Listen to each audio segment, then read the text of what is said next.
Gimana kabarnya semua, pada sehat ya? Yo! Gue ini lulusan pesantren beneran, jujur. 6 tahun gue di salah satu pesantren modern daerah Banten. Sampai sekarang masih banyak orang berpikir bahwa lulusan pesantren itu hanya bisa ngaji dan ceramah. Sok tahu. Gue gak bisa dua-duanya. Tapi beneran gue 6 tahun di salah satu pesantren modern daerah Banten gitu. Tapi gue gak pakai sarung, gue gak pakai koko, gue gak pakai peci. Karena sebenarnya Islam itu tidak menilai seseorang dari bagaimana cara seseorang berpakaian, tapi dari bagaimana cara seseorang bersikap. Percuma lu pakai peci koko sarung, tapi giliran pas lagi naik motor nggak pakai helm malah pakai peci, terobos lampu merah, ditilang polisi marah-marah. Ini tanah Allah.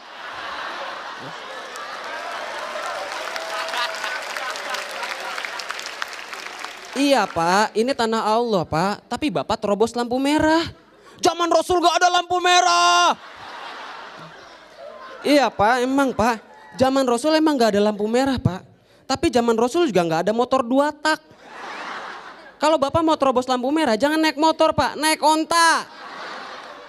Lagian orang naik motor gak pakai helm malah pakai peci. Emang kalau misalnya lu datang ke mall, masuk ke parkiran motor, ada tempat penitipan peci? Ada salon peci?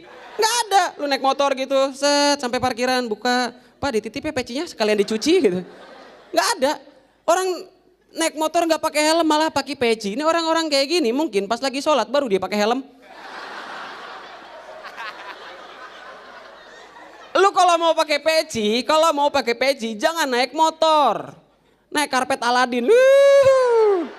Kan banyak tuh orang-orang yang pakai helm, nggak pakai helm naik motor terobos lampu merah, kepalanya diikat sorban. Ya maksud gua kalau misalnya lu mau terobos lampu merah ngelanggar itu jangan diikat kepalanya, dilepas dulu lah sorbannya gitu. Karena menurut gua orang yang kepalanya diikat sorban tapi kelakuannya enggak itu bukan manusia. Itu Piccolo.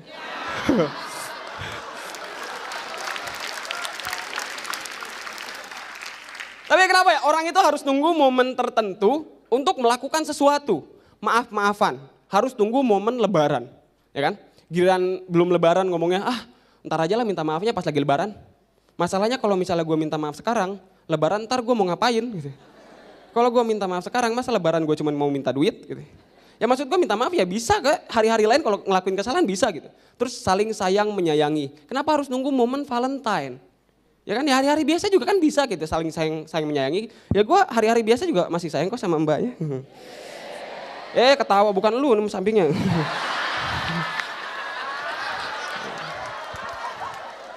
GR bukan mbak sampingnya masnya.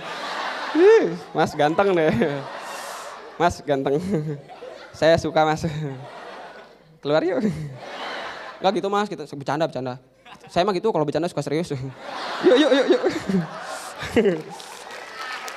Dan terus kayak momen nasionalis. Kenapa harus nunggu momen 17 Agustus baru kita ngerasa nasionalis gitu.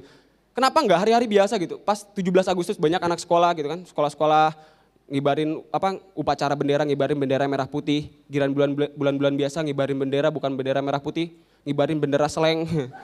Ya. Kepada bendera kakak bim-bim. Hormat gerak.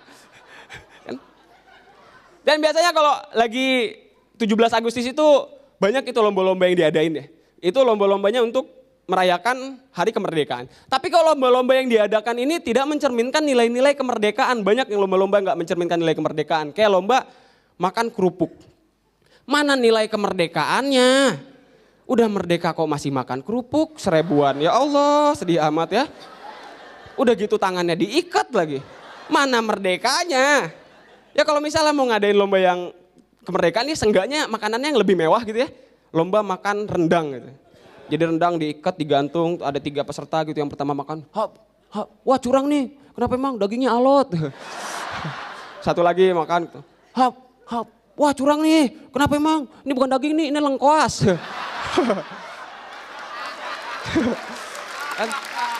Satu lagi makan, kita, wah parah nih, kenapa emang? Kok cuma 1, nasinya mana? Laper nih anak.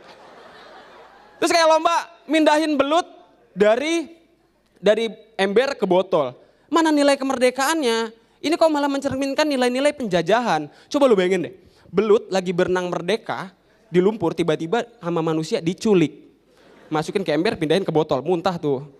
Belut, kan lombanya kayak gitu kan, ngambil belut, licin jatuh, diambil, licin jatuh, diambil lagi orangnya yang jatuh, belutnya belut listrik.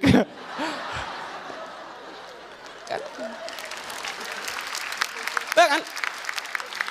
Maksud gua gini loh. Bayangin deh kalau misalnya lu ini adalah belutnya gitu ya. Bayangin kalau misalnya lu belutnya, misalnya mana ini yang mirip belut. Wah masnya nih, misalnya masnya nih. Aduh tapi mas gak mirip belut mas, mas lebih mirip undur-undur. Sampai kayak wah masnya nih. Bayangin deh kalau misalnya lu ini ada belut gitu, lagi berenang gitu kan. Salah, belut gak punya tangan ya. Lagi berenang terus diculik gitu kan, ini kan malah kayak penjajahan gitu, mengekang. Kalau misalnya mau ngadain lomba, seharusnya lombanya yang mencerminkan nilai-nilai kemerdekaan. Datang ke rumah-rumah bikin lomba melepaskan burung dari sangkar. Tunjukin dong kalau kita juga bisa menghargai kemerdekaan seekor binatang gitu. Ya kan? Kayak misalnya mas, mana? Mas punya burung mas? Punya? Dilepasin burungnya dari sangkar ya. Kasihan burungnya pengep itu. Ya, ntar di luar dilepasin ya janji ya. Ntar sama-sama kita lihat masnya ini ngelepasin burung dari sangkarnya. Sekalian kita lihat. Sekalian kita lihat ini burungnya si mas udah gede apa belum. Masnya dilepasin juga? Oh nggak punya burung, punyanya belut. Licin dong. Terima kasih gua Zawin.